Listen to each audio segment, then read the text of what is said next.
বর্ষা মৌসুম চলে ছত্রাকের প্রায়শই আক্রমণ হয়, যার কারণে এই স্প্রে করা। আসসালামু আলাইকুম। কাছে কিংবা দূরে দেশ বিদেশ থেকে যারা আজকের ভিডিওটি দেখছেন, ভিডিও শুরুতেই মাশাআল্লাহ আলহামদুলিল্লাহ আল্লাহর রহমতে আমাদের গ্রিন এগ্রিকালচার প্রজেক্টের কাজ চলমান রয়েছে। দেখতে পাচ্ছেন যে আমরা লাউ গাছে স্প্রে করছি। স্ক্রিনে যে ওষুধটি দেখছেন, এই ওষুধটি স্প্রে করছি। এটির গুণাগুণ স্ক্রিনে দেখতে পাচ্ছেন যে কী গুণাগুণ রয়েছে। আমাদের প্রজেক্টে আজকে 6 তারিখ আগস্ট মাসের এই পাশে পশ্চিম পাড়ে রয়েছি আমরা। দেখতে পাচ্ছেন যে আমাদের পুঁইশাকগুলো ইতিমধ্যে আল্লাহর রহমতে খুব সুন্দর হয়েছে। ধুন্দুল কিছুটা বড় হয়েছে, ধুন্দুলও পড়তে শুরু করেছে আল্লাহর রহমতে।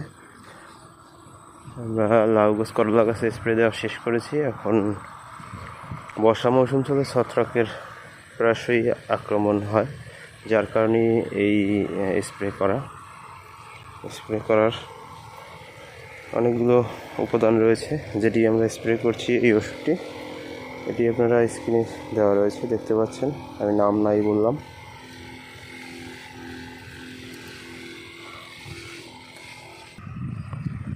এই পাশটা থেকে স্প্রে করা হয়েছে।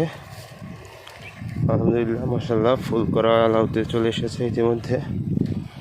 আমরা আমাদের প্রজেক্টে সবজির অনেক এই অমৌসুমে যে সবজিগুলো হয় সেগুলোর অনেক কিছুই চাষাবাদ করেছি, সেগুলো আপনাদেরকে প্রতিনিয়ত এই ভিডিওতে আপলোড দিয়ে থাকি।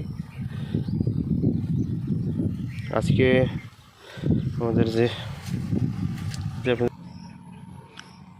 বোম্বাই মরিচ গাছ খুব সুন্দর, ইতিমধ্যে দেখতে পাচ্ছেন যে ফুল করা চলে এসেছে মাশাআল্লাহ। আমাদের প্রজেক্টে যদি দেখাই, এই অংশে রয়েছে করলা আলহামদুলিল্লাহ ফলন আসতে শুরু করেছে। যদি দেখতে পাচ্ছেন যে করলা ঝুলছে মাচায়। এপাশেও স্প্রে করা হয়েছে। আমাদের প্রজেক্টের যে প্রতিনিয়তই আপনাদেরকে আপডেট দিয়ে থাকি, আপডেটগুলো আপনারা পেয়ে থাকেন। করলা গাছে বেশ রোগবালাই, প্রচুর পরিমাণে রোগবালাই হয়, যার কারণে করলা চাষ করাটা অনেক চ্যালেঞ্জিং। আর একটা বিষয় হচ্ছে, এপাশে আমরা দিয়েছি, দেখতে পাচ্ছেন ঝাঁকার কাজ শেষ হয়েছে গতকাল। এপাশে কেরালা সিম দিয়েছি আমরা। বেশ কিছুদিনের মধ্যে ঝাঁকায় উঠে যাবে কেরালা সিম। আমরা আশা করছি 20 দিন পরই আমরা এর ফল পাবো। আর মাচায় করলা ঝুলছে, আমরা অলরেডি বিক্রি শুরু করেছি।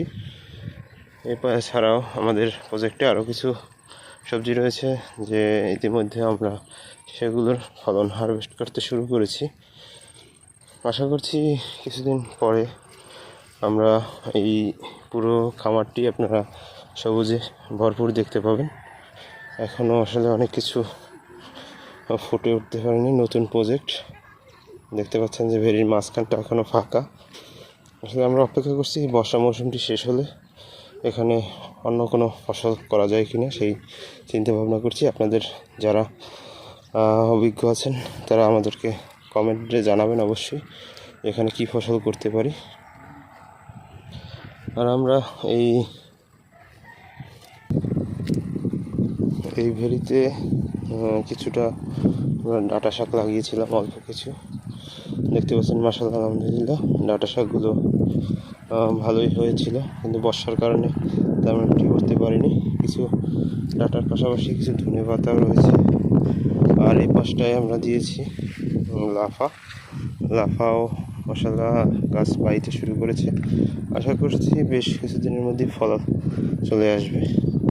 ফল আসলে পরে জিনিসটা আরও ভালো লাগবে।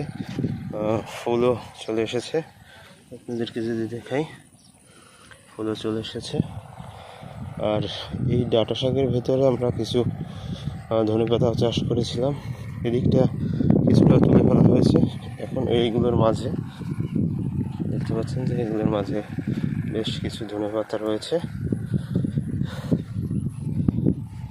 এই যে এগুলো চাষটা আমরা খাওয়ার জন্য চাষ করেছিলাম। বর্ষার কারণে তেমন একটি হয়নি, আর আল্লাহর রহমতে মাশাআল্লাহ প্রথম আমাদের পেঁপে গাছে ফলন দেখা দিয়েছে। এই জন্য আল্লাহর কাছে লাখ লাখ শুকরিয়া। বর্ষা মৌসুমে তবু বেঁচে থাকা গাছে প্রথম ফলন দেখতে পাচ্ছি, ফল চলে এসেছে। আশা করছি আল্লাহর রহমতে আমাদের প্রজেক্টটি আগামীতে সুন্দরভাবে বোঝাতে পারব। আজকের ভিডিওতে এই ছিল। সবাই ভালো থাকবেন, সুস্থ থাকবেন। আল্লাহ হাফেজ।